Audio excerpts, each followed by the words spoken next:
दोस्तों, कभी सोचा है कि दीवार के सॉकेट से आने वाली बिजली हमारे नाजुक से फोन और लैपटॉप को आखिर चलाती कैसे है? ये काम इतना सीधा नहीं है। आज हम उसी एक कमाल के डिवाइस की कहानी जानेंगे जो ये सब मुमकिन बनाता है।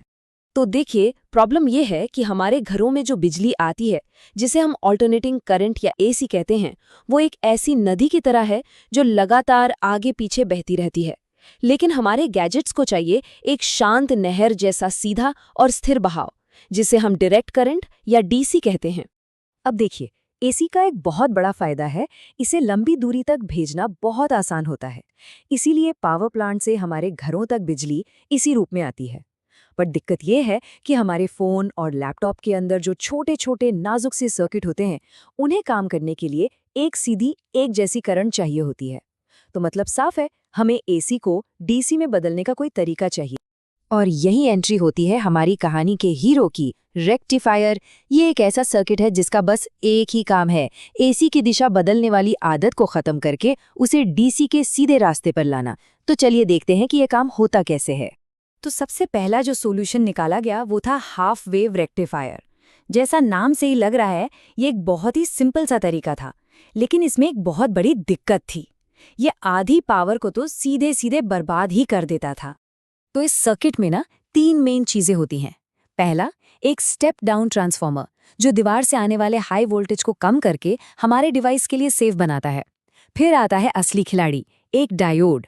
इससे आप बिजली के लिए एक वन वे गेट या एक तरफा दरवाजा समझ सकते हैं।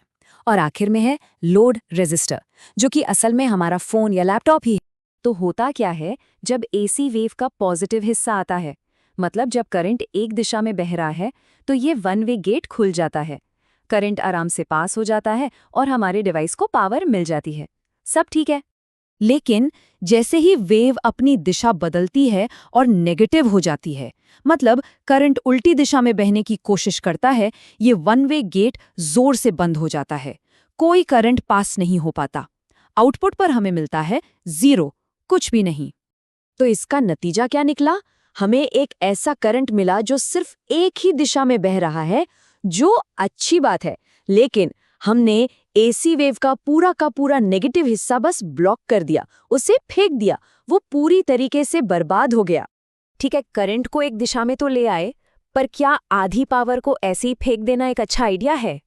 सवाल ये है कि ये तरीका कितना काम का है, मतलब एफिशिएंट कितना है। इस तरीके की मैक्सिमम एफिशिएंसी पता है कितनी है?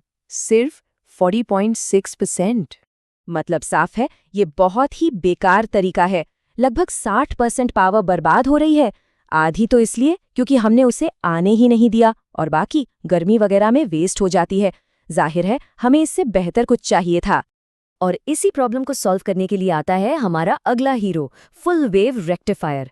ये एक कहीं ज्यादा स्मार्ट और एफिशिएंट डिजाइन है, जो उस खोई हुई पावर को बचाने के लिए ही बनाया गया है। अब सेटअप थोड़ा सा अलग है। यहाँ एक नहीं बल्कि 2 डायोड हैं और एक खास तरह का ट्रांसफॉर्मर है, जिसे सेंटर टैप्ड कहते हैं। इसकी खासियत ये है कि ये एक ही समय पर 2 उल्टे सिग्नल देता है, और यही इस डिज़ाइन की असली चालाकी है। और इस डिज़ाइन की सबसे कमाल की बात पता है क्या है? ये नेगेटिव वेव को फेंकता नहीं है, नहीं, ये उसे बड़ी चालाकी से पलटकर पॉजिटिव बना देता है। इसका मतलब हुआ कि अब कुछ भी बर्बाद नहीं होगा। ये एक टीम वर्क की तरह काम करता है। जब पॉजिटिव वेव आती है तो पहला डायोड अपना गेट खोल देता है, और जब नेगेटिव वेव आती है तो दूसरा डायोड एक्टिव हो जाता है।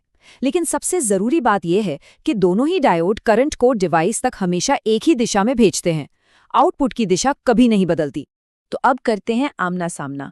जब बात एफिशिएंसी की आती है तो इन दोनों में से साफ साफ कौन जीतता है? फुल वेव रेक्टिफायर की एफिशिएंसी है एक शानदार 81.2%। जी हाँ, हाफ वेव से ठीक डबल। ये चार्ट देखकर तो कहानी बिल्कुल साफ हो जाती है ना? एक तरफ है सिर्फ 40.6% और दूसरी तरफ है 81.2%। फुल वेव रेक्टिफायर कहीं ज्यादा बेहतर है, क्योंकि वो पूरी की पूरी इनपुट वेव का इस्तेमाल करता है। तो चलिए फटाफट से इन दोनों को एक साथ देख लेते हैं। एक डायोड बनाम 2 डायोड, एक नॉर्मल ट्रांसफॉर्मर बनाम एक सेंटर टैप्ड। एक आधी वेव को हटा देता है, दूसरा उसे पलट देता है। और सबसे जरूरी, एफिशिएंसी में सीधा सीधा 2 गुने का फर्क। तो आखिर में बात बस इतनी सी है कि फुल वेव रेक्टिफायर इसलिए जीतता है क्योंकि वो कुछ भी बर्बाद नहीं करता। वो एसी सिग्नल के हर हिस्से का इस्तेमाल करता है, जिससे ये पावर को बदलने का एक कहीं ज्यादा बेहतर तरीका बन जाता है। तो हमने एक बड़ी प्रॉब्लम तो सॉल्व कर ली है, करंट अब एक ही दिशा में है। लेकिन ये अभी भी एक स्मूथ सीधी डीसी लाइन नहीं है, ये तो ऊपर नीचे होती हुई पल्सेस हैं। अब सवाल ये है कि इन पल्सेस को स्मूथ करके एक स्थिर डीसी करंट में कैसे बदला जाए, जिसकी हमारे इलेक्ट्रॉनिक्स को असल में जरूरत है। खैर, ये एक और मजेदार कहानी है जिसे समझेंगे अगली बार।